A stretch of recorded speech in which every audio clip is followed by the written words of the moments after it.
হচ্ছে আমাদের ফুচকার হিরো। এই ফুচকার হিরোটা একবার যে খায় সে একেবারে পাগল হয়ে যায়। কি বলো সেজার পাপা? দেখেই তো সবার লোল পড়বে।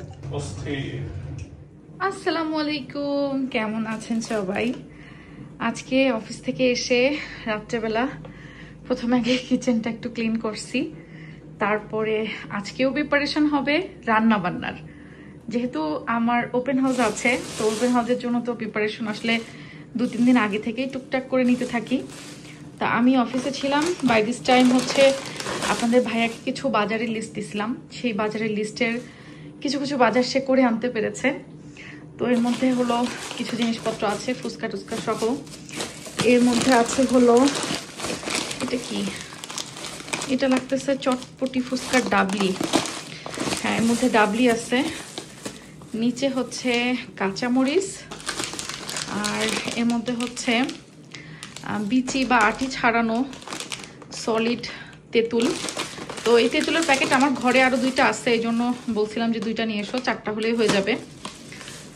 আর এর মধ্যে আছে হলো মাংস, যেটা হচ্ছে তেহারির জন্য লাগবে।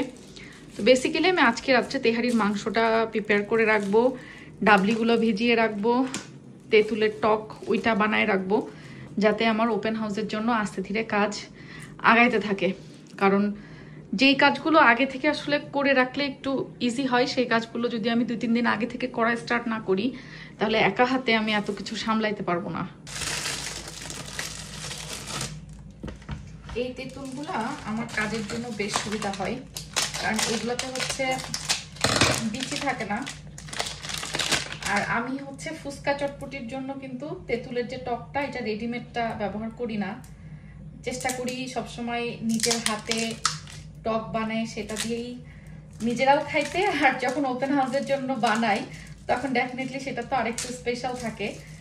তো আমার হাতের এই ফুচকা চটপটির টকটা যেই খেয়েছে না কেন, মানে বারে বারে চেয়ে নিয়ে খেয়েছে। কারণ হলো ফুচকা চটপটির আসল মজাই কিন্তু আসে হচ্ছে এই তেঁতুলের টকটাতে। আর এই টক হচ্ছে আমি নিজে হাতে বিভিন্ন ধরনের ঘরোয়া মশলা দিয়ে তারপরে তৈরি করি, সেই মজা হয় বিশ্বাস করেন। শুধু এই টক চুমুক দিয়ে খেতেই অনেক মজা লাগে।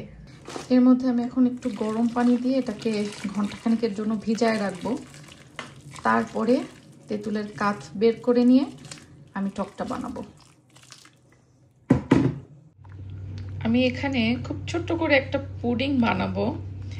বেসিক্যালি লাস্ট ওপেন হাউসে অনেক আপুরা আসছিল এরকম যে তেহারি ফুচকা চটপটি ঝাল ঝাল জিনিস খাওয়ার পরে মিষ্টি কিছু চাচ্ছিল তারা, যে আপু আপনি কোনো ডেজার্ট বা মিষ্টি কিছু করেননি। আসলে ডেজার্ট বা মিষ্টি কিছু তো এত পরিমাণে করা সম্ভব না। তো আমি ভাবছি যে অল্প ছোট্ট একটা পুডিং বানিয়ে নিয়ে যাব, যদি কোনো আপুরা সেটা নিতে চায় তাহলে নিতে পারবে। পুডিংটা স্লাইস করব, তো এই জন্য আমি দুধ জ্বালায় প্রায় ঘন করে ফেলছি। আর আমি সব সময় পুডিং বানাই হচ্ছে দুধ জ্বালায় জ্বালায় একদম ঘন করে, আর এর মধ্যে হচ্ছে গুঁড়া দুধও দেই, এটাকে আরো একটু ঘন করে ফেলবো। এবার আমি পুডিং এর জন্য ক্যারামেল বানিয়ে নিব।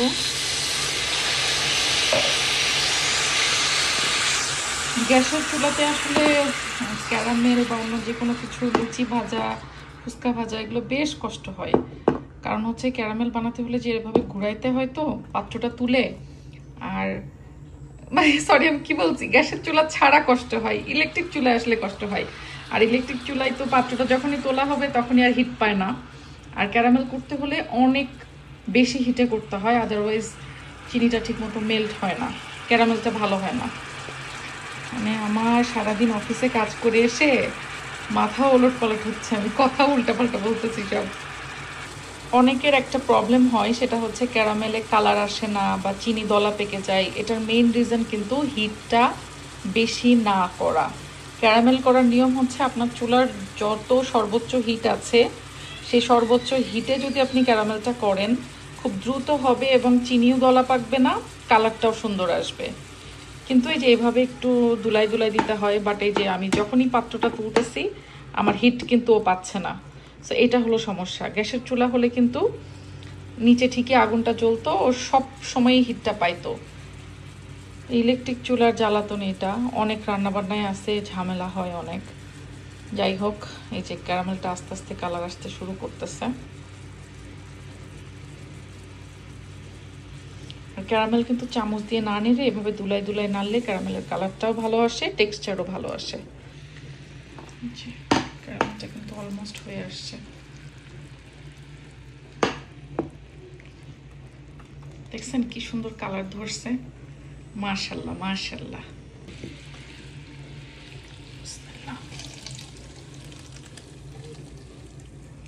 আমি নর্মালি যে পাত্রে পুডিং করি সেই পাত্রেই ক্যারামেলটা বানাই। গ্যাসের চুলা হলে সেটা করলেই সবচেয়ে ভালো হতো, বাট ইলেকট্রিক চুলা তো আমার এই পাত্রটা আসলে ইলেকট্রিক চুলায় ধরে না, তো এই জন্য আলাদা পাত্রে আমি ক্যারামেলটা করে তারপর এই পাত্রটা সেট করছি।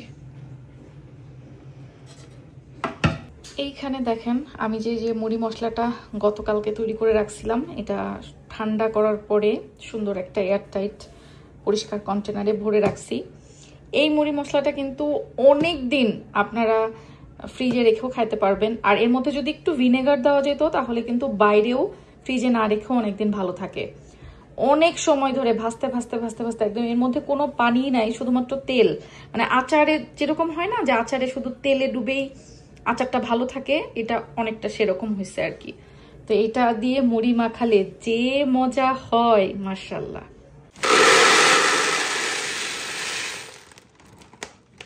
এবার হচ্ছে ডাবলি ভিজাই দিব।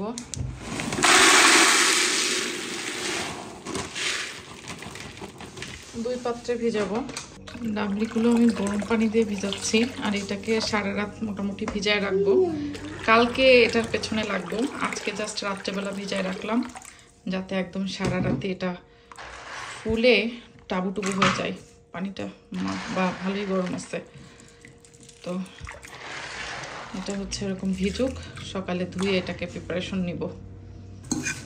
ফুচকার টক বানানোর জন্য শুকনো মরিচ ভেজে গুঁড়ো করে দিতে হবে টকের মধ্যে, একটু ঝাল ঝাল ভাবও আসবে আর শুকনো মরিচের একটা ঘ্রাণও থাকবে। তো এটার জন্য শুকনো মরিচ হালকা করে ভেজে নিচ্ছি, তারপরে ঠান্ডা হলে মচমচে হওয়ার পরে এটাকে গুঁড়া করে নিব। পুডিংটা ডিম দিয়ে ছেঁকে রেডি করে ফেলছি। এখন এই যে এই পাত্রের মধ্যে একটা টিস্যু দিয়ে নিছি যাতে পুডিংয়ের পাত্রটা না দোলাই। না, পুডিং আসলে বেশি বানানো সম্ভব না। এবার হচ্ছে আমি পানি দিয়ে দিচ্ছি। পানি এমনভাবে দিচ্ছি যাতে বাটির 1/3 ডুবে থাকে। নাম নাম নাম বিসমিল্লাহ। আজকের মাংসগুলো মনে হচ্ছে বেশ ভালো ফ্রেশ। হ্যাঁ, এটা মাংস দোকান থেকে ছোট ছোট করে কেটে আনা হয়েছে। পাপা মাংস কিনে এনেছে, মাংসগুলো ভালো ফ্রেশ একদম। তাই পাপা মাংস কিনে এনেছে?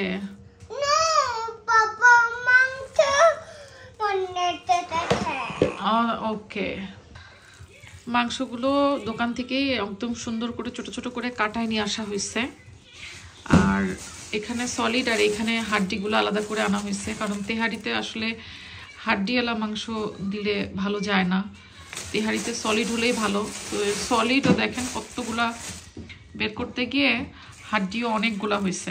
তো হাড্ডিগুলো আমি দিব না, এটা আলাদা রেখে দিব, অন্য কোনো একদিন বাসায় কিছু করে ফেলা যাবে।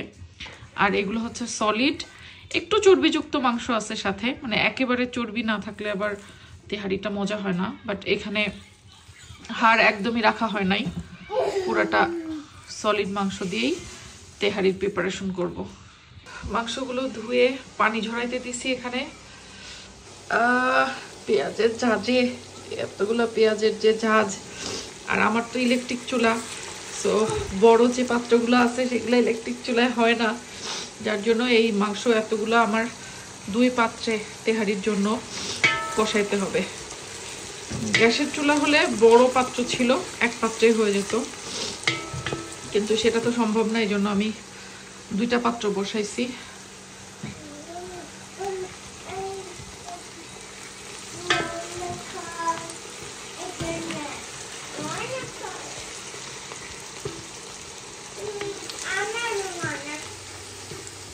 পেঁয়াজগুলো একটু হালকা ব্রাউন করে ভেজে নিব। 2 পাত্রের সমান তাহলে আমার নাড়ানাড়ি করা লাগতেছে শেষের দিকে এখন। আর সরিষার তেলের একটা ঝাঁঝালো ফ্লেভার, মাশাআল্লাহ। সরিষার তেলের তেহারিটা সেই মজা হয়। মোট কথা এই তেহারিটা অন্য অ্যাজ ইউজুয়াল যে তেহারিগুলো কিনে আমরা খাই সেটার থেকে ডিফারেন্ট, এতটুকুর গ্যারান্টি আমি দিতে পারবো। মানে এটার স্বাদ মাশাআল্লাহ মাশাআল্লাহ। বিসমিল্লাহ।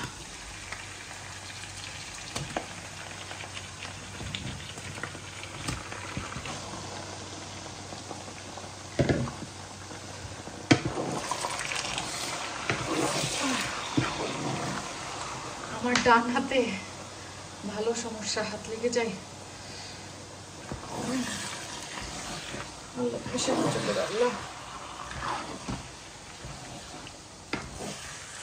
একা হাতে সব করা অনেক কষ্ট।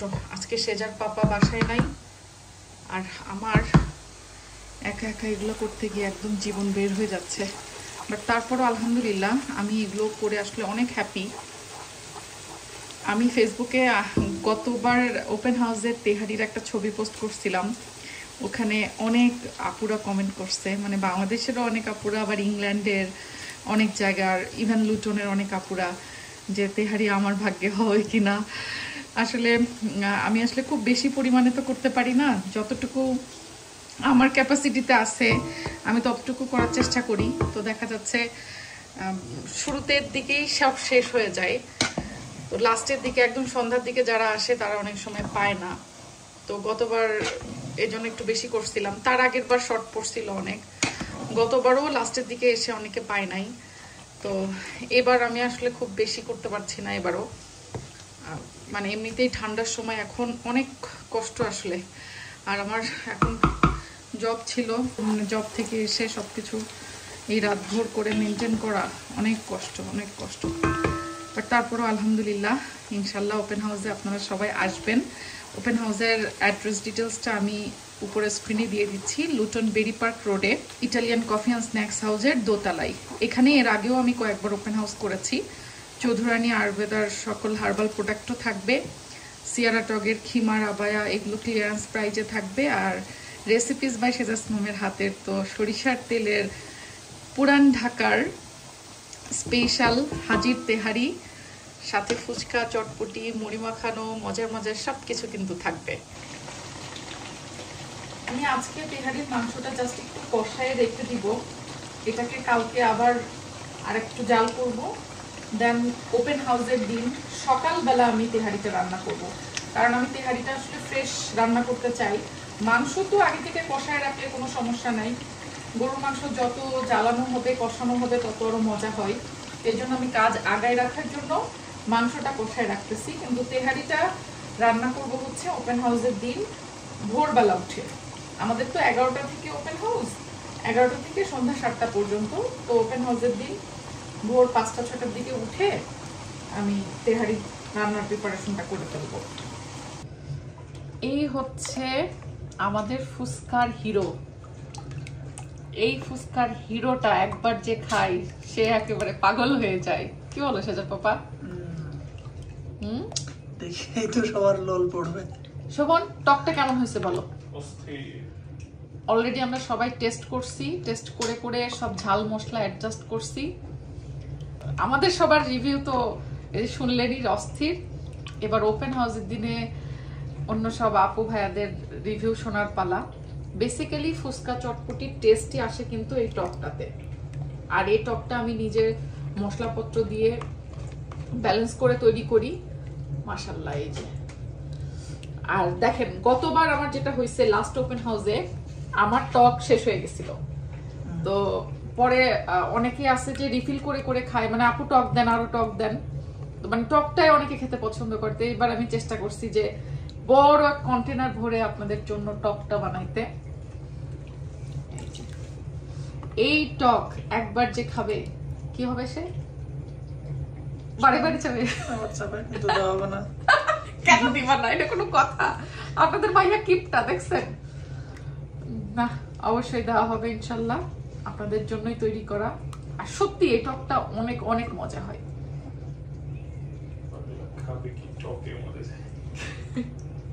আর এই যে এদিকে আমার মাংসটা আমি কষায় রাখছি, পানি দেই নাই কিন্তু অনেকখানি ঝোল বের হয়ে গেছে, মশলাপত্র দিয়ে কষানো আছে, তবে মাংস এখনো সেদ্ধ হয় নাই, এটা আধা সেদ্ধ রাখছি।